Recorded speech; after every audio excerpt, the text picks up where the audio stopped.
నేను 6 నెలల నుంచి నీకోసం కళ్ళు కాయలు కాచేలా ఎదురు చూస్తుంటే మా ఇంటి ముందుకు వచ్చినట్టే వచ్చి ఎందుకు మాయమయ్యావు కృష్ణ? ఏమిటి కృష్ణ?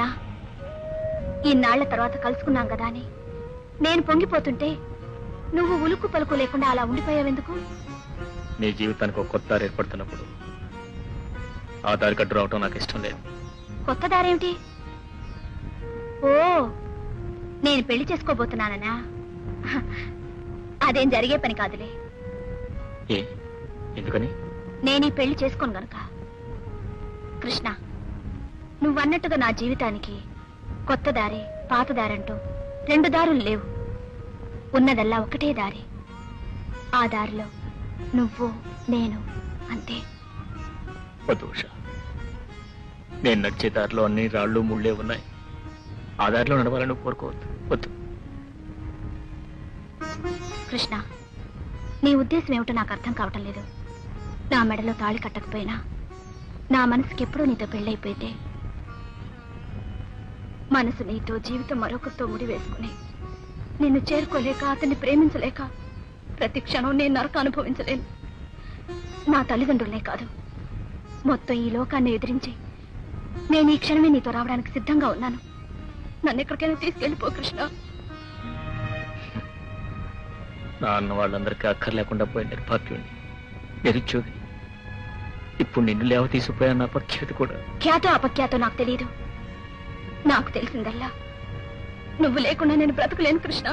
ఉషా,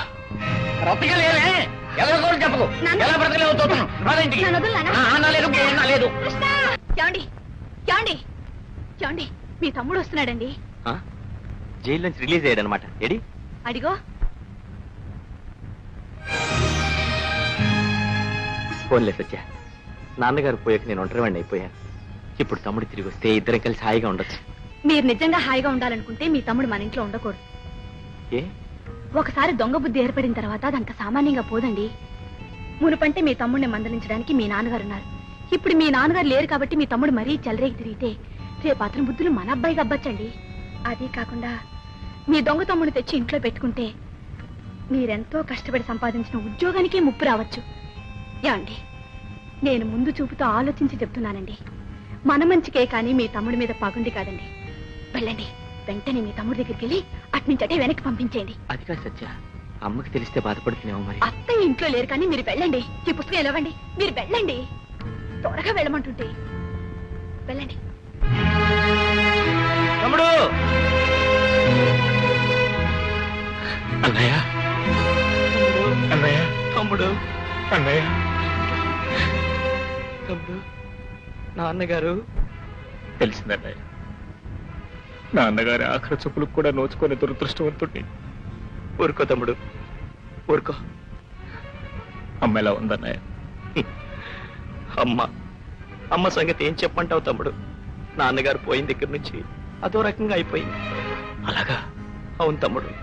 అందుకని ఇప్పుడు నువ్వు అమ్మని చూడకుండా ఉండడం చాలా మంచిది. ఎందుకన్నయ్య? ఏ?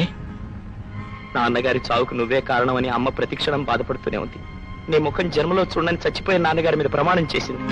అందుకని నువ్వు అమ్మను చూడకుండా ఉండడం మంచిదేమో తమ్ముడు. అర్థమైందన్నయ్య. అమ్మకు నా ముఖం చూపించే అర్హత పోగొట్టుకున్నాను. ఇప్పుడు కనిపించి అమ్మని చంపుకుని రెండో పాపం కూడా మూట కట్టుకోలేను. మన ఇంటికి ఈ ఊరికి సంబంధించినంత వరకు నేను చచ్చిపోయినట్టే. అమ్మని జాగ్రత్తగా చూసుకో. నేను ఇక్కడికి వచ్చినట్టు కూడా అమ్మకు చెప్పొద్దు. తమ్ముడు, వస్తా.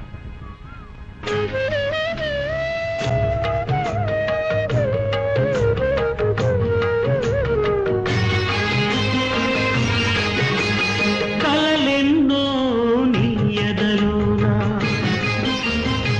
కలతలెన్నో రాతలోనా, కలలెన్నో నీ ఎదలోనా, కలతలెన్నో రాతలోన, ఎడబాటే నీకు లిఖితం, నగుబాటే నీకు ప్రాప్తం, నిలువనేక నడవనేక వెంటాడుతున్నది దైవం, వెంటాడుతున్నది దైవం. ఇదే ఇదే జీవితం.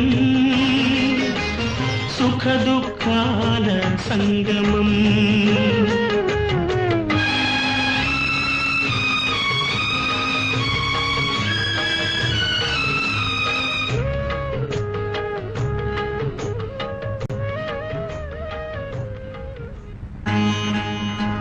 కృష్ణ కృష్ణ కృష్ణ ఒరే బాబు, తమ్ముడు జైలు నుంచి వచ్చేసాడట్రా, ఇంటికి రాలేదు. ఇప్పుడే వచ్చాడు వెళ్ళాడు కూడా. ఏమిట్రా, ఏమిటి నువ్వు అనేది? అవునమ్మా, ఉషకి పెళ్ళని తెలిసిందేట. ఇక నేను ఇక్కడ ఎందుకని చెప్పి వెళ్ళిపోయాడు. అమ్మ వస్తుంది ఉండరా అంటే కూడా వినిపించుకోలేదు. అవునత్తయ్య, నేను ఈయన ఎంత బ్రతిమలాడినా మా మాటే పట్టించుకోలేదు.